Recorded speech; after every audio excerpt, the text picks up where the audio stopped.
नमस्कार दोस्तों, मैं विपिन कुमार सिंह स्वागत करता हूं आपका अपने चैनल जेन्युइन टॉक्स पे।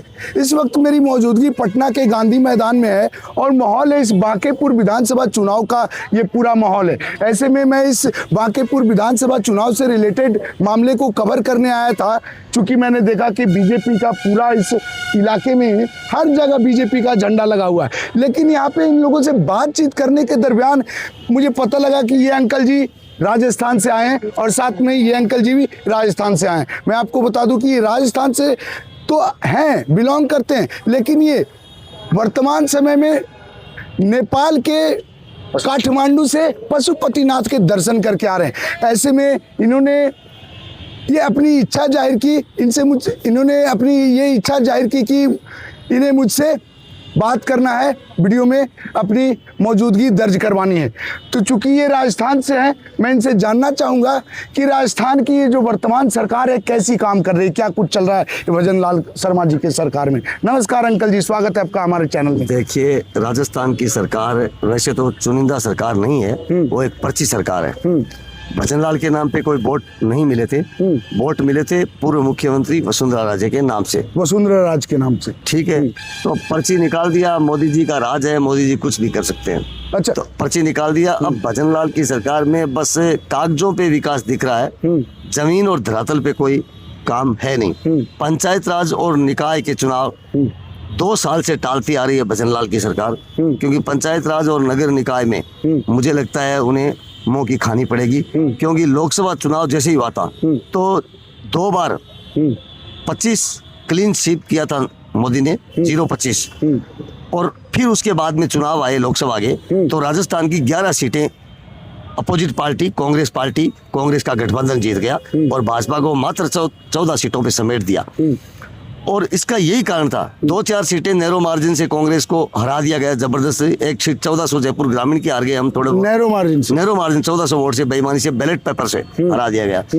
तो मुझे ऐसा लगता है अभी पंचायत राज और नगर निकाय जब चुनाव होंगे तो हमारे लगभग 42 जिला परिषद, जिला प्रधान, जिसे जिला प्रमुख आपके यहाँ जिला प्रधान बोलते हैं बिहार में, हमारे वहाँ जिला प्रमुख बोलते हैं, उनके अंदर 42 के अंदर करीब है, उसमें ऐसा लगता है 35 जिला प्रमुख कांग्रेस पार्टी के बनेंगे।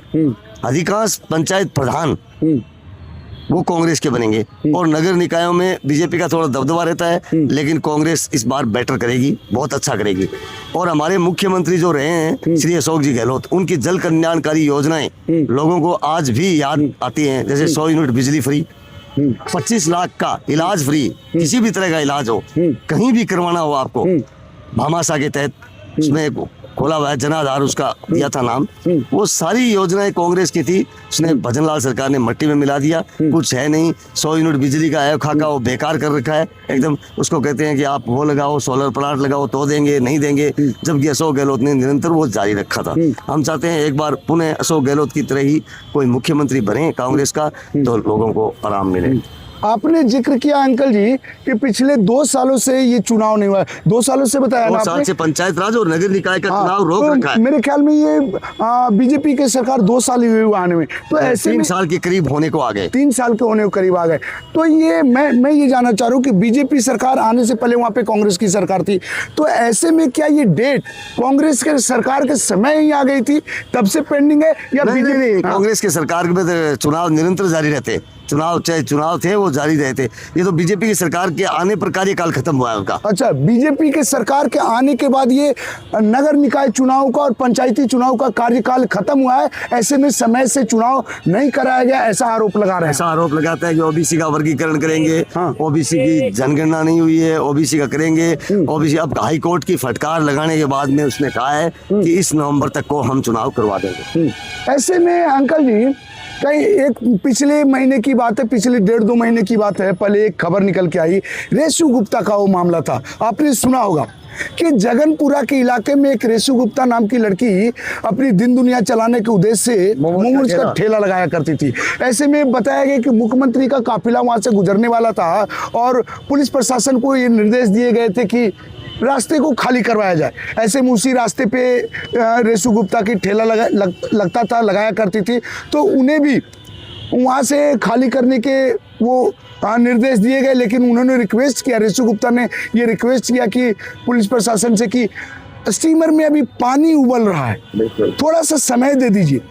ऐसे में उनके ऊपर ऐसा हाथ मारा गया कि स्टीमर का उबलता पानी उनके ऊपर गिर गया और पूरी तरह से झुलस गए। और इसके 3 दिन बाद मामले की एफआईआर दर्ज की गई और पुलिस प्रशासन, वो पुलिस रेशु गुप्ता उसी तरह से रोड पे तड़पती रही और पुलिस प्रशासन वहीं से गुजर जाता है। मेरा ये सवाल है कि क्या मुख्यमंत्री का ये वीआईपी कल्चर एक आम नागरिक के जीवन से ज्यादा कीमती है? देखिए, हमारे यहाँ पे मोदी जी ये कहते हैं, उसकी कथनी और करनी में अंतर जो है, मोदी जी कहते हैं कि वीआईपी कल्चर खत्म होना चाहिए। हमारे अशोक जी गहलोत मुख्यमंत्री, वो गांधीवादी उनकी छवि है, उनका कभी वीआईपी कल्चर नहीं रहा। उसको लोग हमेशा गरीब अपना नेता मानते हैं। वीआईपी कल्चर नहीं रहा, ये बड़ा दावा कर रहे हैं। क्या वो जब निकलते थे तो इस तरह से लोगों को रोड से नहीं हटाया जाता था? कभी नहीं हटाया गया। कभी नहीं हटाया जाता। गहलोत के साथ मैं आपको अपनी तस्वीरें दिखा सकता हूँ, आम कार्यकर्ताओं की तस्वीर दिखाता हूँ, आम कार्यकर्ताओं से वो मिलते हैं। आगे पीछे वो कितनी गाड़ियों का काफिला लेकर के बहुत कम। हाँ। अशोक गहलोत खुद है ना, वो देखिए, अशोक गहलोत पूरा गांधीवादी, आप सर्च कर लिए। वो साबरमती आश्रम में गए थे 30-32 साल की उम्र में, गांधी जी से प्रेरणा ली थी उन्होंने, गांधी जी के आश्रम में जाके, और कम से कम वो 6 महीने रहे थे वहाँ साबरमती आश्रम में। गांधी जी का जीवन शैली के बारे में जाना, और उसका नियम है वो 6 बजे खाना खा लेते हैं। 6 बजे हमारे वो जैन समाज में जो होते हैं वो 6 बजे खाना खा लेते हैं। जैन समाज से ताल्लुक रखते हैं वो?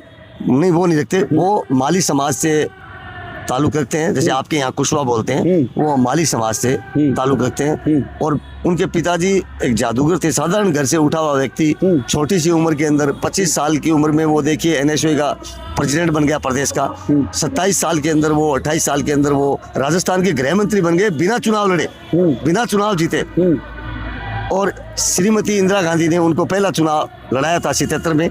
फिर 80 के अंदर वो लोकसभा चुनाव लड़के 28 या 29 साल के वो बन गए थे। 30 साल की उम्र में केंद्र में मंत्री बन गए थे। उनका लंबा राजनीतिक अनुभव रहा है। सभी सरकारें तोड़ बोड़ के गिराई जा रही थी उस वक्त, सभी सरकारें देश में, चाहे कर्नाटका की हो, चाहे मध्य प्रदेश की हो, चाहे कहीं भी हो। लेकिन हमारे गहलोत जी ने जैसे तैसे उनका बीजेपी का जो एजेंडा था वो फेल किया और सरकार नहीं गिरने दी। पूरे 5 साल सरकार चलाई और अब बीजेपी ने झूठ करके, सिस्टम करके, ये बीजेपी ने सत्ता हथिया ली राजस्थान की। आम जन दुखी है, आम जन दुखी है। बिल्कुल, बड़ा दावा कर रहे हैं आप। कहीं नहीं, सबसे बड़ी बात जो पहले पॉइंट आपने रखा है जिससे मैं भी प्रभावित हूँ, तो आपने ये बोला कि नगर निकाय के चुनाव को और पंचायती चुनाव को 2 साल से विलंब किया गया है। कहीं न कहीं ये बड़ा आरोप है। इस वीडियो के माध्यम से अगर सरकार से आप अनुरोध करना चाहें, बीजेपी सत्ताधारी लोगों से अनुरोध करना चाहें चुनाव कराने के लिए, तो क्या कुछ कहना चाहेंगे? मैं तो यही कहना चाहता हूँ कि जल्द से जल्द चुनाव कराएं, ताकि आम गरीब को, जन को, जैसे नगर पालिका के अंदर कोई पट्टा, राशन कार्ड बनाने जाए तो उनको तकलीफ ना हो, उनका जनप्रतिनिधि हो। उनका कोई 2 साल से जनप्रतिनिधि नहीं है। सफाई कचरे के ढेर लगे हुए हैं। मेरी नगर पालिका की बता दूं, मैं सदा शहर में नगर पालिका का कचरे का ढेर लगा हुआ है। अब कोई काम करने वाला है नहीं। और पंचायत राज का अगर चुनाव हो तो गांव के लोग हैं, वो अपनी शिकायत सरपंच, मुखिया, प्रधान या जिला प्रमुख तक लेकर जाए। अब कोर्ट ने आदेश दिया है तो कोर्ट में सरकार ने ये हलफनामा दे के कहा है कि नवंबर तक सभी चुनाव करवा लिए जाएंगे। कोर्ट का ये फैसला आ गया है। हाँ, कि इस पे जल्द से जल्द चुनाव करवाया जाए। तो सरकार का इस पे बयान आ गया कि नवंबर तक ये चुनाव करवाए जाएंगे। जैसा कि मैंने इस वीडियो को शुरू करने से पहले आपको बताया था कि बांकीपुर विधानसभा में चुनाव है। ऐसे में आपने भी बताया कि आप भी सर्वे कर रहे हैं। तो आपका इस पूरे मामले पे क्या मानना है? आपका सर्वे क्या कहता है? देखिए, ये भारतीय जनता पार्टी की परंपरागत सीट रही है 95 की, मुझे पूरा याद नहीं है, लेकिन 95 से इनके पिताजी भी जीते 5 बार, ये भी नितिन नवीन जी राष्ट्रीय अध्यक्ष बन गए, वो भी जीते। अब ये लोग चर्चा कर रहे हैं कि प्रशांत किशोर एक नया चेहरा यहाँ पे आया है, आना चाहिए। लोगों का कह रहे हैं कि आना चाहिए। अब प्रशांत किशोर और बीजेपी के बीच का ये टक्कर लग रहा है। आरजेडी 3 नंबर लग रहा है। कांग्रेस यहाँ लड़ नहीं रही है। कांग्रेस आरजेडी का, कांग्रेस कैसे लड़ेगी? कांग्रेस का तो महागठबंधन के साथ वो ताल्लुक, तो दोनों में से एक ही कोई लड़ेगा। एक बार उनके कांग्रेस को सीट मिली थी 2020 में। 2020 में यहाँ कांग्रेस के लव कुमार सिन्हा, जो शत्रुघ्न सिन्हा के बच्चे लड़े थे, लेकिन वो भी लंबे मार्जिन से ही हार गए थे। आप पिछले कितने दिनों से इस पटना में रुके हुए अंकल जी? हम लगभग देखिए हमें रात को आए हैं काठमांडू के पशुपतिनाथ के दर्शन हाँ। करके। पहले एक दिन रुके थे हम, फिर सीधा चले गए थे हम काठमांडू। वहाँ 3 दिन की यात्रा गई। एक दिन का तो सफर हो जाता है जाने का, एक दिन आने का, 2 दिन तो वहाँ लग गए, 3 दिन हमें काठमांडू में लग गए। और काठमांडू के दर्शन करके हम रात को ही लौटे हैं। रात को लौट के अब आपके पटना के पवित्र गांधी मैदान में आए हैं। ये गांधी मैदान बहुत बड़ी गाथा कहता है। यहाँ जेपी का 77 में भी आंदोलन हुआ था, वो इसी पटना के गांधी मैदान से जो क्रांति उठी थी। मैंने आपसे इसलिए पूछा ना कि आप कितने समय से हैं, क्योंकि मैं आपको बता दूं कि ये बांकीपुर विधानसभा जो सीट है, बांकीपुर विधानसभा जो क्षेत्र आता है, पटना के तमाम पॉश इलाके में पॉश शहरी सीट मानी जाती है। हाँ, बहुत ही वीवीआईपी सीट है। ऐसे में मैं ये जानना चाह रहा हूँ कि आपके यहाँ राजस्थान की अगर कोई वीवीआईपी सीट होती तो उसका विकास क्या इसी दर्जे का होता? मुंबई की या गुजरात की कोई वीवीआईपी सीट होती तो उसका क्या विकास इसी दर्जे का होता जिस तरह का विकास आप यहाँ पे देख रहे हैं? क्या जो विकास है वो मीडिया पे अच्छा दिखता है, हकीकत में कुछ है नहीं। अच्छा, ये बड़ा बात बोल रहे हैं, बड़ा दावा कर रहे हैं। इन्होंने, अंकल जी ने कहा कि बीजेपी का जो विकास है ना, केवल मीडिया में, टीवी चैनलों पे अच्छा दिखता है, जमीनी स्तर पे हकीकत कुछ और होती है। ऐसे में मैंने कल भी एक वीडियो बनाया था, जिस वीडियो में मैंने आपको दिखाया था कि प्रधानमंत्री जी के कल क्या था, क्या आयोजन था, मेरे कैमरामैन को पता था, मन की बात का आयोजन था कल। प्रधानमंत्री जी के मन की आयोजन की बात को जिस मंदिर के, पटना के जिस मंदिर से हम लोग सुन रहे थे ना, उस मंदिर प्रांगण में एक बहुत सुंदर तालाब बना था, लेकिन उस तालाब में इतनी गंदगी भरी पड़ी थी मैं कि जिसका जिक्र कर पाना बड़ा मुश्किल है। मैं कोशिश करूंगा कि उसका एक वीडियो छोटा सा उस वीडियो का एक क्लिप छोटा सा इस वीडियो में लगा दूं ताकि इस वीडियो को आप देख सकें। अगर नेताजी की आंखों तक वो गंदगी नहीं पहुंच पाती है तो समझ में आता है, लेकिन नेताजी ऐसे सामने वाले कुर्सी पे बैठ के उस मन की बात को सुन रहे हैं और ऐसे में तालाब में दुनिया भर की गंदगी पड़ी है, तो ऐसे आप कैसे कर सकते हैं कि नेताजी की आंखों से वो तालाब ओझल है, वो गंदगी ओझल है? तो मन की बातें जो अंकल जी ने कहा ना अभी ना, कि मीडिया चैनल पे, टीवी चैनल पे बीजेपी की काम दिखती है, लेकिन जमीनी स्तर पे हकीकत कुछ और होता है। जमीनी हकीकत में कुछ नहीं है। हमारे जयपुर आइए आप। हाँ। जयपुर लगभग राजस्थान का तीसरा या चौथा साफ शहर है। हाँ। अशोक गहलोत की देन है। वहाँ पार्क देखिए, जैसे ये गांधी मैदान में देख रहा हूँ। हाँ। ये ऐतिहासिक गांधी मैदान है। और जयपुर के जैसे मैदान देखेंगे आपको, रामबाग सर्किल देखिए आप, अमरूदों का बाग देखिए, वहाँ जितने भी मैदान है आपको साफ सुथरे मिलेंगे, कचरे नहीं मिलेंगे। अशोक गहलोत के शासन की बात कर रहा हूँ मैं आपको। हाँ, लेकिन साफ सफाई के मामले में अच्छी होती थी। लेकिन मैं एक जिक्र और करना चाहूँगा, अभी से अपवाद कहेंगे क्या कहेंगे, मैं आपकी राय जानना चाहूँगा। इंदौर जो स्वच्छता के मामले में नंबर 1 पे आता है, पूरे भारत में नंबर 1 रैंक पे आता है। ऐसे में इंदौर वो शहर है जो मध्य प्रदेश में आता है। मध्य प्रदेश में पिछले कई सालों से, लगभग 22 सालों से बीजेपी की सरकार रही, तो वहाँ पे कैसे कुछ संभव हो पा रहा है? देखिए, मैं इंदौर गया हूँ, इतना कुछ नहीं है, वो भी मीडिया का है, क्योंकि 22 साल से सरकार भाजपा की है। मैं गया हूँ इंदौर, 3 दिन मैंने घूमा है। उसको नंबर 1 रैंकिंग में दिया गया था देश में अंदर, लेकिन ऐसा नहीं है। उससे अच्छा बेंगलोर है साफ सफाई के मामले में, और उससे अच्छा तो आपको साफ सफाई के मामले में जैसे छोटे छोटे राज्य हैं, हिमाचल है, मेघालय है, जैसे शिमला देखिए आप, आपको एक मतलब तिनका भी नजर नहीं आएगा रोडों पे, किसी भी रोड पे। शिमला, मनाली, कुल्लू, कहीं जाइए, ऐसा कुछ नहीं है। शिमला से साफ नहीं हो सकता, मनाली से साफ नहीं हो सकता, मेघालय के जो शिलोंग से साफ नहीं हो सकता, कर्नाटका के बेंगलोर से साफ नहीं हो सकता। ये सब मीडिया का है। वो 22 साल से भाजपा की सरकार है, वहाँ काम कुछ करना नहीं है। मध्य प्रदेश के अंदर बहुत से कचरों के ढेर लगे हुए हैं, आपको इंदौर में दिखाई दे देंगे। आप एक जगह को पर्टिकुलर जगह मत जाइए।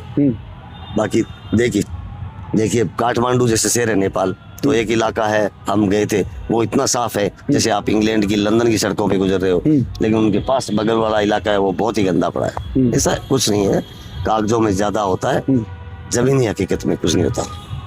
चलिए, तो सुना अपने अंकल जी को। मैं हर दिन यहाँ लोकल लोगों को तो कवर करता ही था, ऐसे में यहाँ पे मुझे अंकल जी मिले जो बिहार से नहीं थे, राजस्थान से थे, और ऐसे में इन्होंने अपनी इच्छा जाहिर की मुझसे बात करने के लिए, कैमरे पे बात करने के लिए इच्छा जाहिर की। तो मैंने आप लोगों के लिए ये कवरेज किया है। रखिए अपने विचार कमेंट्स बॉक्स में, क्या कहना आपके इस पूरे वीडियो के मामले में, और शेयर कीजिए इस वीडियो को ताकि सरकार की इस गाथा को देश के सभी लोगों तक पहुंचाया जा सके और उनके विचार को भी जाना जा सके। तब तक के लिए देश और दुनिया की तमाम खबरों के साथ बने रहने के लिए हमारे इस चैनल को फॉलो कर लीजिए, सब्सक्राइब कर लीजिए। जय हिंद, जय भारत। धन्यवाद।